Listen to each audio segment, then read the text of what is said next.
나훔 3장 12절에서 19절까지의 말씀을 제가 봉독하겠습니다. 내 모든 산성은 무화과 나무에 처음 익은 열매가 흔들기만 하면 먹는 자 입에 떨어짐과 같으리라. 내 가운데 장정들은 여인 같고 내 땅의 성문들은 내 원수 앞에 넓게 열리고 빗장들은 불에 타도다. 너는 물을 길어 애워싸일 것을 대비하며 너의 산성들을 견고하게 하며 진흙에 들어가서 흙을 밟아 벽돌 가마를 수리하라. 거기서 불이 너를 삼키며 칼이 너를 베기를 느치가 먹는 것 같이 하리라. 내가 느치같이 스스로 많게 할지어다. 내가 메뚜기같이 스스로 많게 할지어다.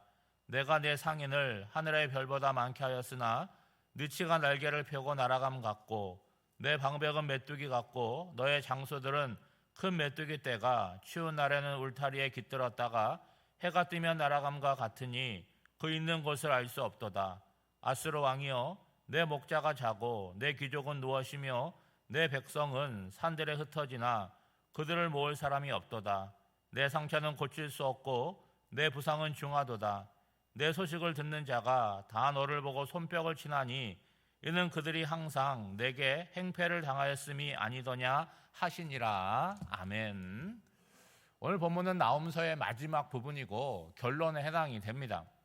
하나님은 나훔을 통해서 니느웨의 멸망을 전하고 있는데 오늘 본문을 통해서 그것을 확정하고 있습니다.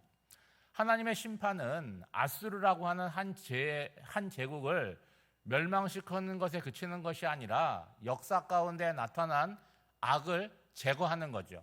동시에 그 악에 의해서 고통을 받고 있는 하나님의 백성들에게 구원과 회복을 베푸시는 은혜로 나타나게 됩니다. 여러분, 아수르가 다른 나라를 침공하고 그들을 잔인하게 대할 수 있었던 이유가 어디에 있습니까? 그들의 힘이잖아요. 어떤 힘입니까? 군사적인 힘이라고 하는 거죠. 여러분, 이 아수르의 수도는 니느웨라는 곳인데 찬란한 문명을 갖고 있고 군사적인 힘을 가지고 있습니다. 그러니까 누가 보아도 아수르를 생각하면 두려움을 느낄 정도겠죠.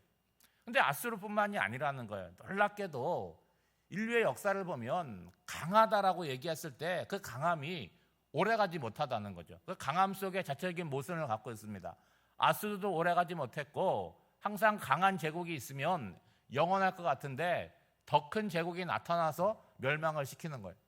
여러분, 아수르 다음에 온 나라가 어디입니까? 바벨론이라고 하는 나라잖아요. 바벨론이 얼마나 강력한 나라였냐면 그들이 쌓은 성벽을 고고학적으로 발굴해 보면 그 성벽 꼭대기에 말 4마리가 끄는 마차가 달릴 정도로 성벽이 두꺼웠다는 거예요. 근데 그 두꺼운 성벽이 한 겹이 아니라 2겹이 있었다는 거예요. 근데 놀랍게도 바벨론의 역사는 200년을 못 갑니다. 멸망하게 되는 거죠. 아수르가 강하다라고 하는 것은 상대적인 거잖아요. 다른 나라보다 강하다라고 하는 것이죠.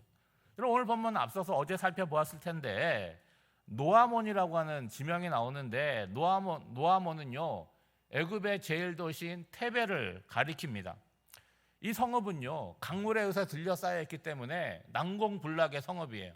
그리고 이 성을 도와줄 만한 나라가 주변에 4개의 나라가 있습니다.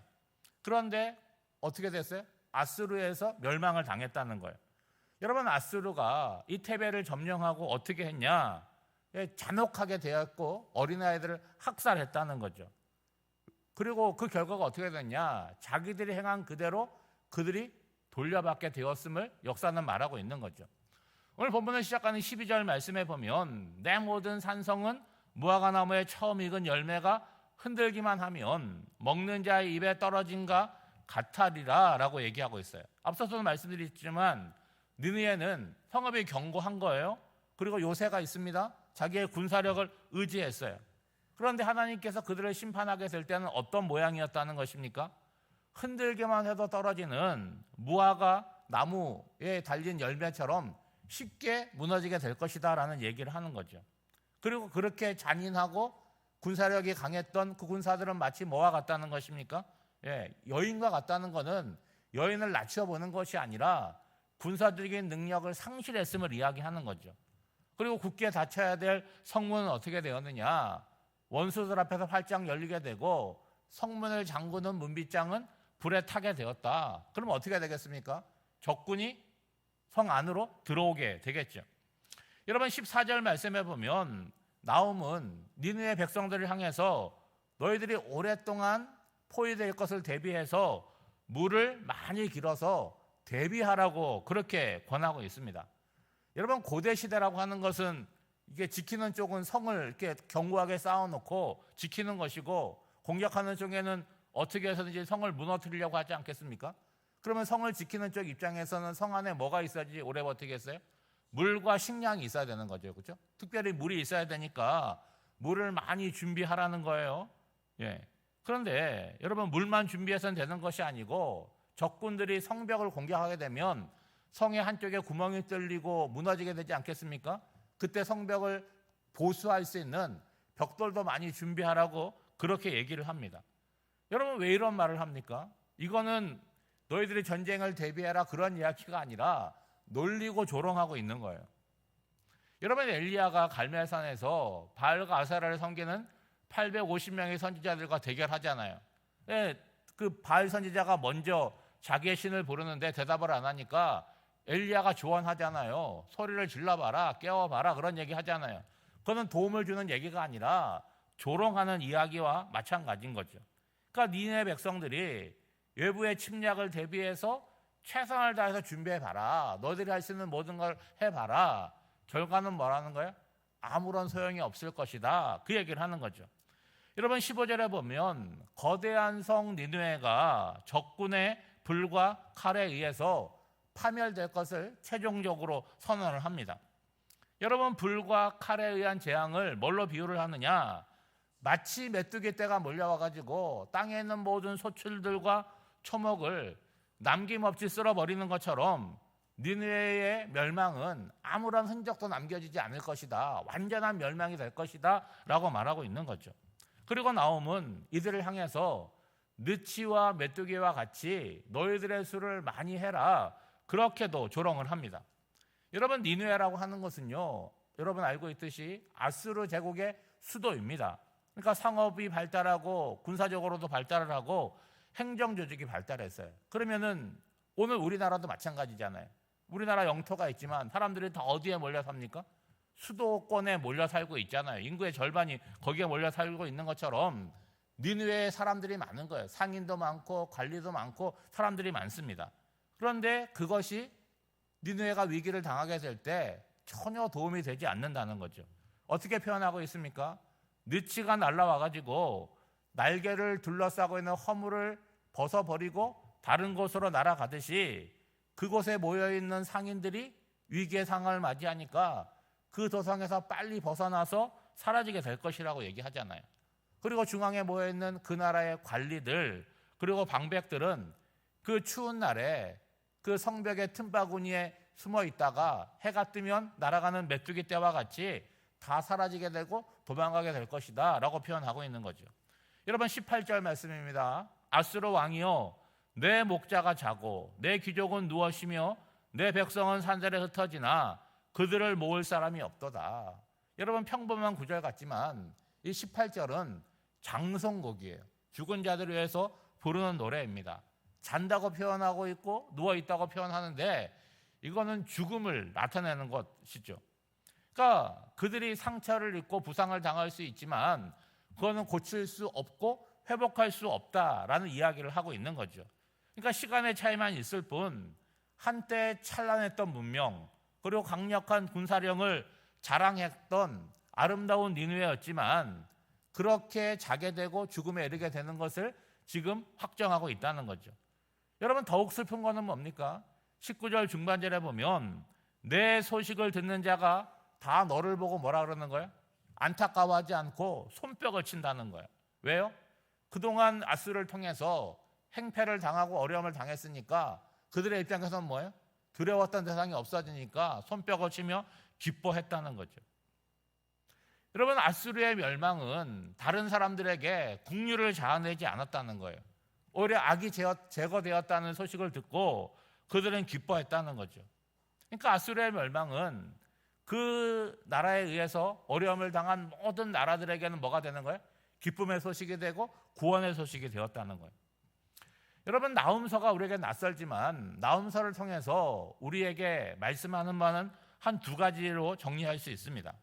우리가 아는 하나님은 좋으신 하나님이잖아요. 선하시고 인자하시고 노하기를 더디하시는 하나님이신데, 그 하나님의 선하심은 어떻게 나타나느냐?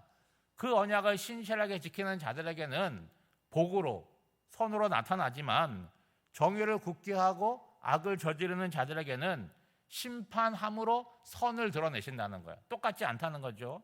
그러므로 오늘 신앙인 된 우리들은 스스로를 잘 살피는 예민함이 있어야 된다는 거죠.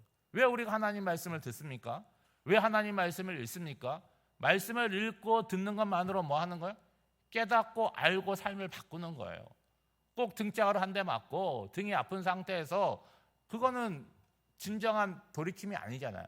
나에게 고통이 가고 아플 때만 조금 달라지고 평안하면 다시 원상태로 돌아가고, 그런 어리석음에서 벗어나라는 거죠. 말씀만 하시면 내가 금방 깨닫고 돌이키는 것. 둘째는 하나님을 거역하고 또 사람들을 짓밟는 권세는 아무리 강하다고 할지라도 어떻게 된다는 거예요? 반드시 무너진다라고 하는 거죠. 여러분, 나훔서의 말씀을 들을 때 아수르 사람들은 어떤 반응을 보이겠어요? 안 믿었다면 무시했을 것이고 믿는다면 두려움을 느꼈겠죠. 동일한 말씀을 유다 백성들이나 그 아수르에 의해서 어려움을 당하는 백성들이 듣게 될 때는 어떻겠습니까? 위로가 됐겠죠. 조금만 견디면 되겠구나. 하나님께서 심판하실 거구나. 우리 하나님은 폭력과 악을 방치하지 않으신다는 거죠. 그러므로 오늘이라고 하는 한 날을 살아갈 때 우리가 의지하는 것이 무엇이냐 하는 것을 한번 생각해 보시고, 내가 진정 의지하는 것이 하나님이신가 생각해 보시고 하나님을 더욱더 의지해야 되는 거죠. 여러분, 악이라고 하는 것은 제가 서두에 말씀드렸지만 자체적인 모순을 가지고 있습니다. 그러니까 놀랍게도 악이 강하면 강할수록 어떻게 되는 거예요? 더 빨리 멸망을 하는 거예요. 그래서 선한 존재들이, 선하고 약한 존재들이 볼 때는 악이 너무나 크고 강하니까 도저히 뭐 어떻게 살아갈 수가 없을 거라고 생각을 하는데, 역사적으로 보면 전혀 그렇지 않다는 거죠. 그러므로 오늘 한 날을 살아갈 때 세상이 악해 보일 거예요. 어떻게 세상이 이렇게 돌아가나라고 생각이 들 때 그 악에 굴하지 않고 선으로 악을 이기는 하나님의 백성들로 살아가시기를 주님의 이름으로 축복합니다. 기도하겠습니다. 사랑이 많으신 아버지 하나님, 허락하신 6월도 다 지나가고 마지막 날 새벽에 주님 앞에 겸손히 나와 있습니다. 벌써 하나의 절반이 지나갑니다. 빠르게 흘러가는 시간 속에 우리를 지키시는 하나님의 은혜에 감사하고 명하신 바를 순종하며 실천하는 열심을 주시옵소서. 아수르의 강함이 다른 나라를 침공하고 잔혹하게 다루는 악으로 나타나므로 멸망했음을 나홈을 통해서 듣게 됩니다. 오늘 우리에게 허락하신 것들을 선하고 아름답게 사용하는 지혜를 주시옵소서. 더 큰 악으로 악을 대항하지 않고 선으로 악을 이기는 하나님의 사람들이 되게 하옵소서. 이 새벽 한 해의 절반을 돌아보며 깊이 감사하게 하여 주시고 새롭게 허락하실 남은 반년을 하나님 안에서 깊이 생각하고 결단하는 복된 시간이 될 수 있도록 주님 인도하여 주시옵소서. 우리가 다 평범한 일상을 살아가는 것 같지만 성도들 가운데는 육신의 연약함과 인생의 환난 질고 가운데 고통스러워하고 괴로워하는 성도들이 있습니다. 하나님 아버지께서 허락하신 모든 시간들이 우리에게 고통과 괴로움의 시간이 아니라 그런 시간들을 통해서 깨닫게 하시고 우리를 새롭게 하실 하나님의 섭리와 은혜들을 기억할 수 있도록 주님 인도하여 주셔서 우리의 발걸음이 세상 가운데 있지 않게 하여 주시고 주님 앞에 단장에 나와 하나님을 바라보는 그런 열심이 있도록 주님 인도하여 주시옵소서. 사랑하는 성도들, 오늘 하나님이 보내신 자리에서 살아갈 때에 주님의 손을 잡고 주와 함께 살아가기를 간절히 바라고 원하오며 이 모든 간구를 예수 그리스도의 이름으로 기도하옵나이다. 아멘.